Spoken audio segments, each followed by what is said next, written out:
Welcome to the Ask Fellow Skinny podcast with a guest. I'm proud to present Jay Sargeant. Jay, welcome to the show. Please tell us more about yourself. It's good to be here. It's good to be here. I don't know what time it is where you are, but it's really early here in Los Angeles. But I'm so ready. I've been ready for the last 35, 40 minutes. I wrote a book. I'm 78 years old. In 30 days, I turned 79, and my three daughters are now adult daughters with their own kids. I've got grandchildren in college, graduating college.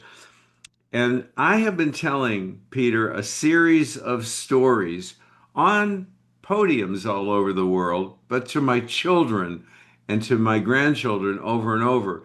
So for the last probably 2 years, my kids come over the house and they say, Dad, your great great grandchildren will not know the Ray Sprinkle story. For God's sakes, transcribe it in some way, type it. You're a writer. You write. So I've never done it. And 7 months ago, I sat down and I wrote that memoir. And it's a great book for people who don't read much anymore because it's got no big words in it and it's funny. So anyway, I'm writing the book and all of a sudden I notice, hey, there are some patterns here. What's the big one? The big one is I'm really writing a book about reinvention because I've had seven different careers, seven different businesses I've owned, for which none of them had no experience, no credentials, and no background in them. And so I thought, boy, maybe by telling these stories, I could teach the principles.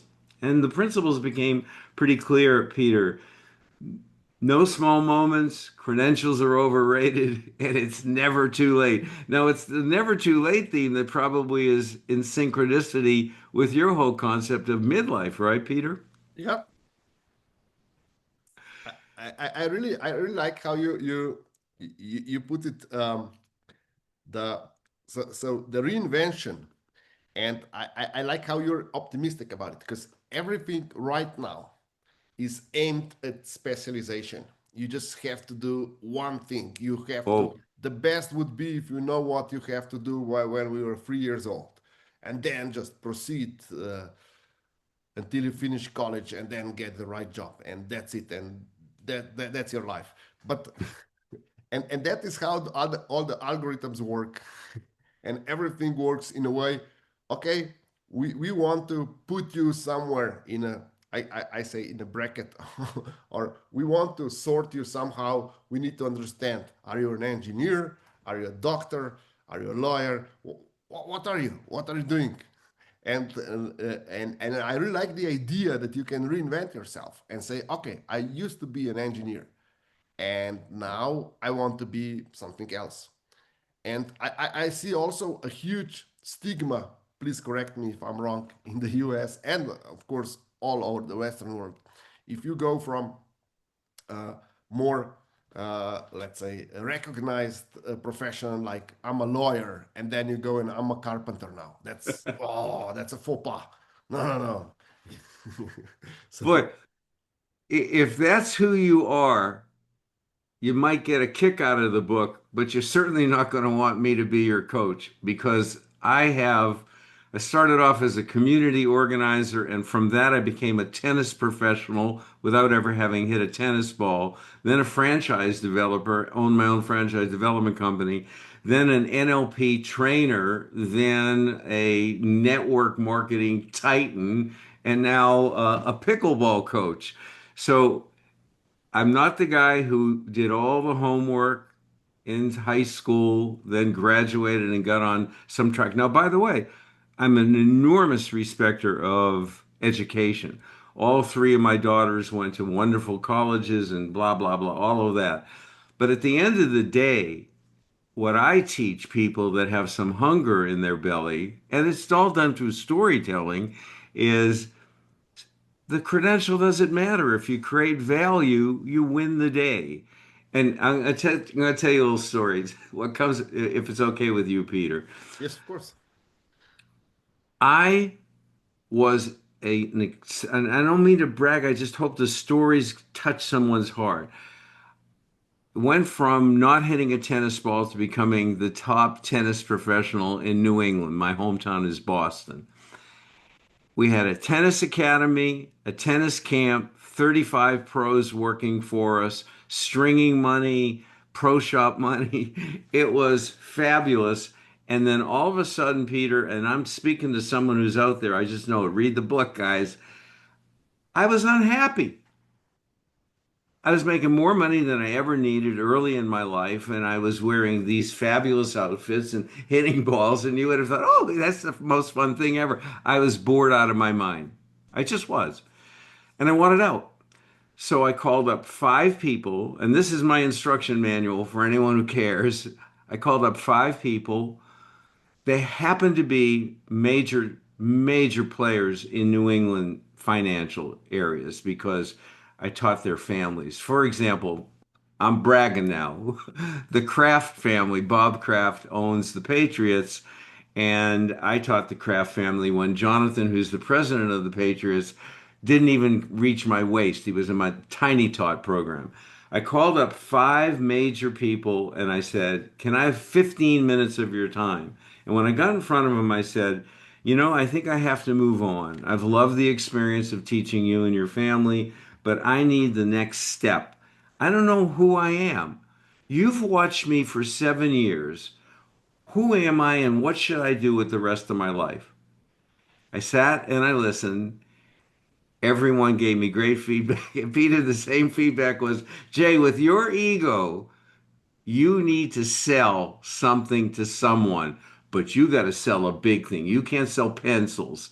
So someone set me up with a guy named George Nadeff. He was the most successful franchise developer. He had a franchise development company out of Boston, and they set me up with George. And when I went to his, now I was smart enough to wear a blue suit. I went and bought a suit, and I want no one can relate anymore to this, but a nice attaché case. And oh, I looked really, and I smelled good, and I looked good, and I went to that interview with George. And when I walked in, it was like, oh my good Lord, this is like, it was a massive, intimidating office. I sit in front of him, and he says, "I hear good things about you, kid. You got a great recommendation. You know, we sell franchises here." I go, "Yeah, I hear that." He says, "So give me your resume. I'm dying to read it." I said, "I don't have a resume." He said, "You mean you came for a job interview without a resume?" I said, "Yeah, I don't have a resume." He said, "Okay, I hear good things about you. Talk me through your background. Give me your verbal resume. Tell me your business experience." And I said, "I have no business experience. In fact, I don't even like business.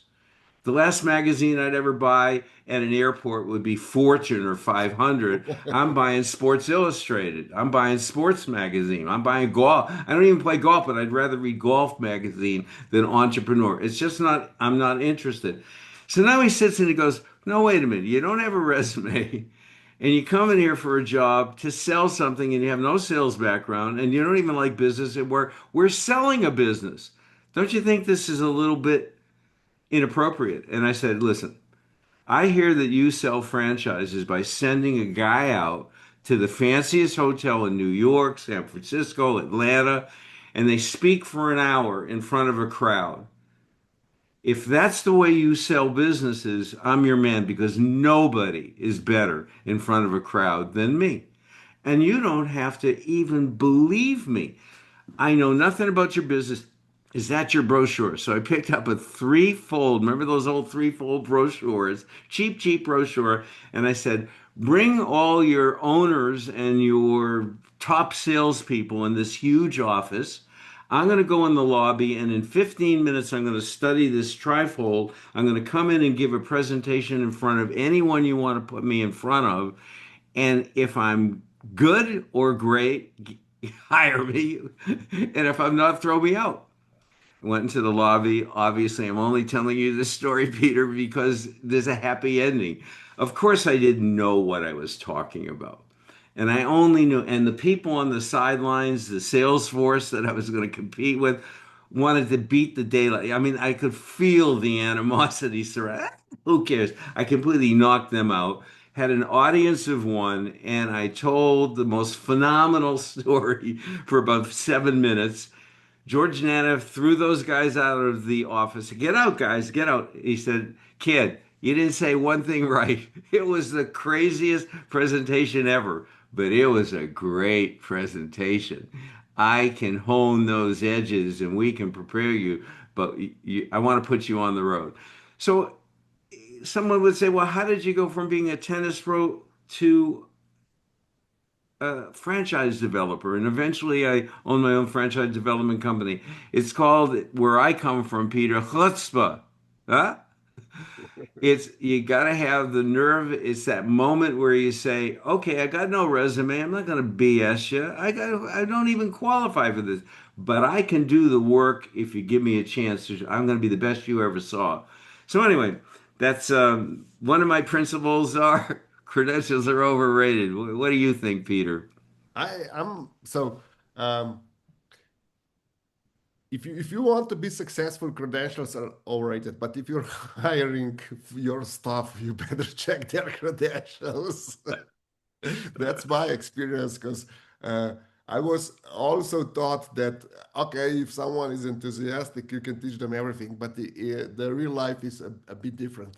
Uh, so so I spend a lot of my and my family's money trying to work without credentials, and then I started expecting less of people and started hiring more MBAs to run my different businesses. It was then life became much easier. So uh, Well, you forced me into an interesting clarification because although I had no credentials for any of these reinventions, the thing that ties them all together, I was as good as anyone that ever lived. So mhm, when I went to the oldest public high school in the United States, formed in 1635, a year before Harvard University. It's called Boston Latin School. 1,000 kids start in the seventh grade and only 300 graduate. 700 don't even make it to the eighth grade. I got through it by not doing the work. But in not doing the work, I worked harder to not do the work than I would have ever worked to do it. And what I learned is what created the whole rest of my life. I learned for 6 years straight to stand up and give a speech about why I didn't do the work and why it wasn't my fault, why there were extenuating circumstances, why forces beyond my control, force majeure, whatever it was. But I had to do it over and over again. And for the rest of my life, the value proposition that I bring to projects for which I have very to know credentials is if they require speaking the English language, moving your hands, firing off spatial anchors, and all of that good stuff. I'm your man. So you got to have some value. yeah, yeah, so as I said, I can see that you are contrarian. So so you do the things your way, and I really like that. As I said, I'm also, or I perceive myself the same. So I really like your stories, and I can relate to. But for our audience, it's important that. This works if you are independent, if you are entrepreneurial. If you're looking for a corporate job, this is a suicide train. For sure. I want to be in sync with your message and I want to speak to the issue of the midlife concept Mhm. because I'm certainly not midlife by any standard unless I'm going to live to 160. But I'm beyond the midpoint. But my mantra has always been the second half of this play, it can be the masterpiece. It just makes sense because I just want people to understand what you have in the second half is an unfair advantage of what you had in the beginning because whatever you've become good at, and I'm not talking about making, everyone's not going to make these radical moves and go from being a tennis pro to a franchise developer to an NLP trainer. I understand that that's not everybody, it's a pretty radical path, but the principles are pretty much the same. I would say, listen, if you're a plumber in Akron, Ohio, why not be the best plumber in Akron, Ohio, and have one truck and have a dream of having three trucks 5 years from now and having 10 trucks? Now, how do you develop the skill set that allows you to scale from just being fabulous at the thing you do well and I hope love. And how do you scale that? So that I teach that expansive thinking. And I want to go back to middle of the life. I have an inspiration. I don't know why I'm telling this story here, but Spirit is telling me to tell this story. My inspiration is my maternal grandmother. Her name was Lillian Aronson, and then she became Lillian Jacobson. And Lil was traditional European, hair tied back tightly. She was a disciplinarian, and she raised me for 5 years because my folks got married so young that we all lived in that apartment, and my folks just took a streetcar downtown. And, they were working stiffs. And so I stayed with my maternal grandmother and Lillian, and I just loved the daylights out of her. My grandfather, her husband, was just a doll, but he was a kind of a little bit of a sap. He was so sweet, he got taken advantage of. And he opened up a little hardware store, and every construction guy knew if you didn't have any dough and you needed nails, go to Jack. He'll front you the nails, he'll get you your equipment, he'll get you your wood. So when my Papa Jack passed, my grandmother, Nana Lil, so everyone's got to write this down. Nana Lil finds a little black book at the dinky little hardware store. It's almost like a pop-up. And she sees in the book, written in pencil, all these contractors who had stiffed her husband. 787, $12.53. These are big numbers. That book represents probably $400 or $500 in God knows when, 1960. So what she does is, and at that period of time, was only one car in the entire family. Women didn't drive. Women of her age didn't drive throughout their life. At 65, she goes and gets a license because she's so pissed. She gets a license and she drives all over the city of Boston with that black book, bangs on a door, says, "Your husband, is he home? He owes my Jack money. We were good to him. This is a shunda. This is a sin. This is wrong. Get him here, write a check." She collected every time, but she had to get the license first. Now I got to give you the other end of this story. We could not get her to up her apartment. She's 90, 91, 93, and she's fallen. So we're really scared to death. So my mother and I go into Lil and we convince her that she's got to go to this rehab center. I mean, she went, we had to yank her out of the apartment. And then I had a gig. I was gone for 30 days. When I came back, I said, "Oh, I gotta go see her. She's gonna bawl me out. She's gonna be so upset." I go to the rehab center and she's sitting there like a queen. She's beaming. And I say, "Hey, Nanalo, you looks like you're happy." She goes, "Oh, Jay, why didn't you fight and get me in this place 2 years earlier? 3 square meals a day, appetizers, all kinds of neat things, a cupcake in the middle of the afternoon." And Jay, when I was a little girl in Dorchester, Massachusetts, in the second grade, there was a little curly-haired boy, and I loved him so. Then we moved from Dorchester to Brighton, and that was the end. He's here at the rehab center, and we have fallen in love. I said, "You've fallen in love?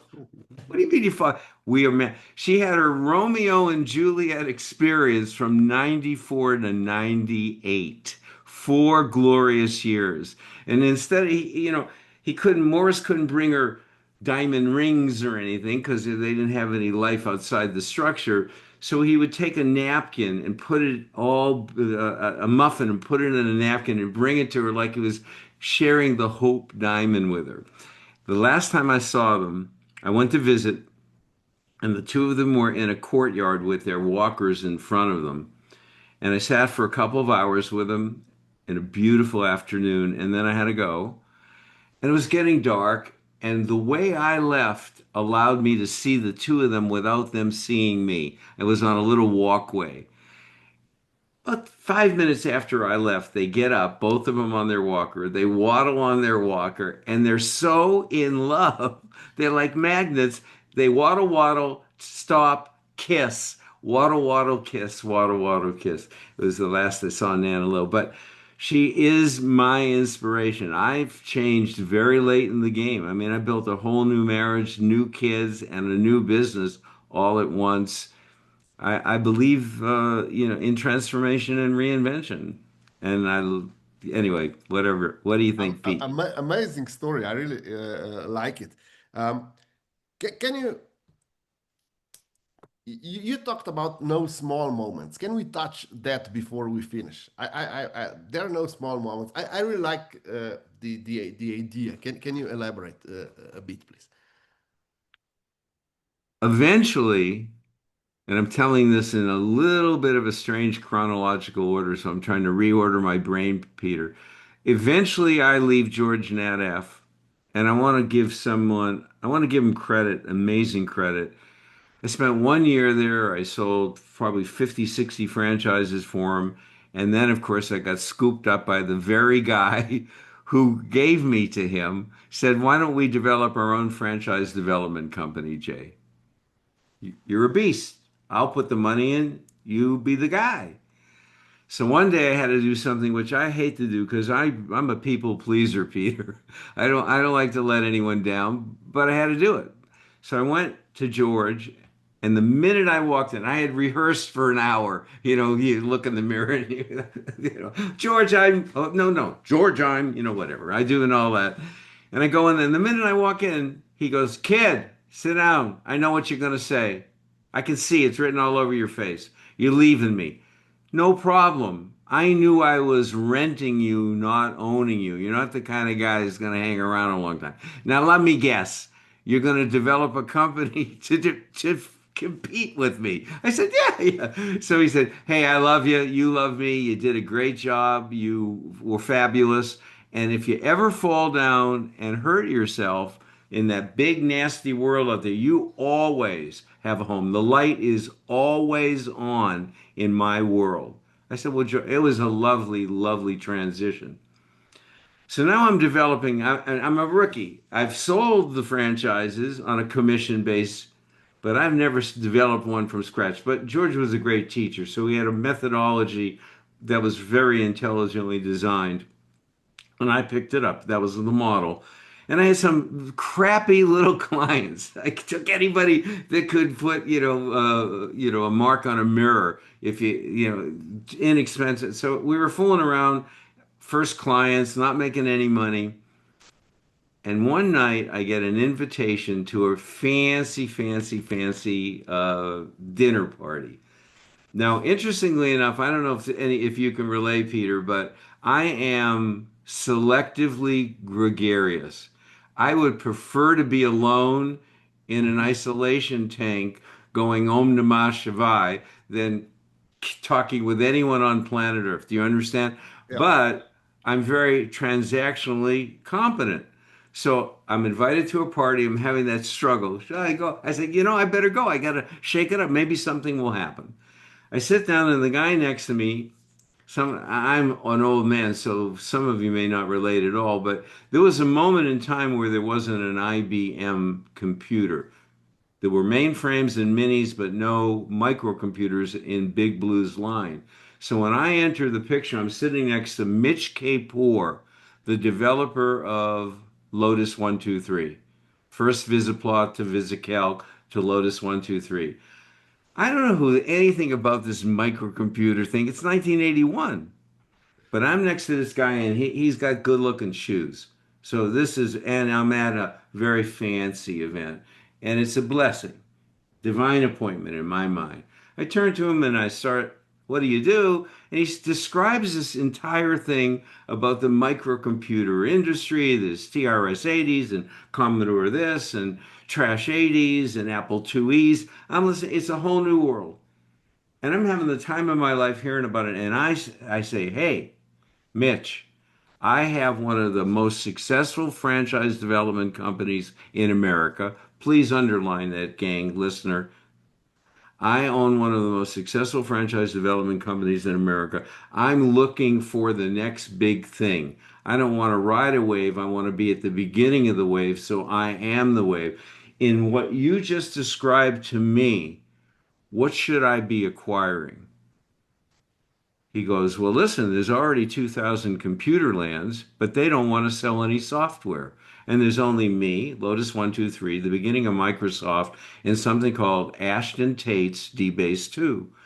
And whoever puts a retail software store across the street from a computer land, they're walking out with a $5,000 box. You remember those days. Yep. And they got nothing to do. Pong. Back and forth.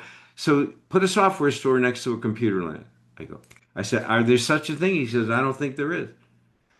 The next day, Peter, I go and I find, I won't go through the details. I find that there are four retail stores selling software that I can find. One's right in Boston. I go down and look at that one. Horrible. I don't have much money at the moment because this little franchise development company is making nothing. But I take whatever dough I have left and I go, I'm going to travel the US and I'm going to look at these software retail stores. Washington, D.C. to Chicago to Pico Boulevard in West Los Angeles. I buy the tickets. I don't even buy a ticket home. Washington's worse than Boston and Chicago's useless. I get to Pico Boulevard on a Saturday afternoon. Now, it wasn't Baumwood Tellers or, a fancy, beautiful store. It had card tables, but they had the common courtesy to have all four of the computers with the CPM and the 5 1/4 inch floppies, all four so people could be trying out stuff. And it was packed with Caltech copter heads, but it was still packed. It had energy. It had energy. Be still my heart. So now I'm excited. I go, this is it. This is it. I go over to the counter and there's this gorgeous boy behind the counter, floppy hair. Looks like he's, a skateboarder. I think he's like, I say, hi, how are you? I'm Jay Sargeant. I'm a franchise developer. I'm a kingmaker. I give him some amazing presentation of me. And I say, I need to get to the owner right away. And he says, well, I'm a part owner. I said, well, are you a decision maker? He said, no. I said, well, how do I find this decision maker? It's a Saturday. I find out that the guy who owns the business, or at least half of the business, is George Tate of Ashton Tate. George, I mean, this is legendary. Now, I don't, it's not to me at the moment, but of course I knew, well, I said, well, how do I get to George? He goes, he's at Venice Beach. Now, this is Venice Beach before it was trendy, and a 200 square foot condominium is $2 million. This is the old Venice Beach in 1981. I take a cab to the address. I walk up a flight of stairs, knock on a rickety door, and a guy comes out with no shirt on, cigarette in his lips, in those gym shorts we used to wear that show way too much of everything below, and his belly hanging over. And I go, I can't believe where I'm at. This is the owner. I said, well, I'm Jay Sargeant, franchise kingmaker. Who are you? He goes, I'm George Tate of Ashton Tate. I said, oh, wow. That afternoon, on a yellow pad of paper, I signed the contract to have the exclusive rights to develop their franchise chain. And in 18 months, we sold 154 in every major city in the United States. And so, what I say to people all the time is go do anything, do something, shake it up. You can't make money on the Barca Lounger. You got to be engaged. I can't tell you how many times I've taken bad gigs. I've worked gigs that didn't make enough money, that were an insult to my intelligence, working for and consulting to a nincompoop. But in those moments, there are seeds. You don't know where the flowers are going to grow, but you got to throw the seeds into the ground. You got to nurture yourself and build your skill set. Is Amazing story. Amazing story. So basically, the reinvention does not start with a success. Reinvention starts with the first step. Would you agree with that? Yeah, there's a funny feeling, and I don't know if it's universal, but my parents had nothing except they were dreamers. They were serial unsuccessful entrepreneurs that taught me from birth to the time I left the house at 18, we're going to become rich. We're going to develop a business from scratch. And no matter how many times they tried and it didn't work, the next day they didn't care. My folks just kept going on and on till eventually they found two slots that satisfied them, that made that extra money. And of course, their biggest project that made them money was me. But in any case, that one worked out just fine for them. So, from my standpoint, there's a moment where if you feel it, you go, you know what? I wasn't meant to do this for the rest of my life. I'm being undervalued. I'm being undercompensated. There's more. There's got to be a way that I can find. I mean, live in the freest expression of social mobility in the history of the world, not without its flaws, but there's still social mobility that most of the other countries in the world envy. And if you got to just take advantage of that. The principles are you got to know who you are, know what opportunity you fit in, and then you got to take action. And many times the action is on faith because Mm. all of this is unstructured environment. You're the fourth podcast I've done. This is brand new to me. I just finished the book. The book is 1 month old. I'm going to create classes out of the book. I've got everyone I'm sure can get to my website. It's a the ink's not even dry on the website. But I'm excited because over the next 2, 3 years, I'm going to build a whole new little business. So it's never too late.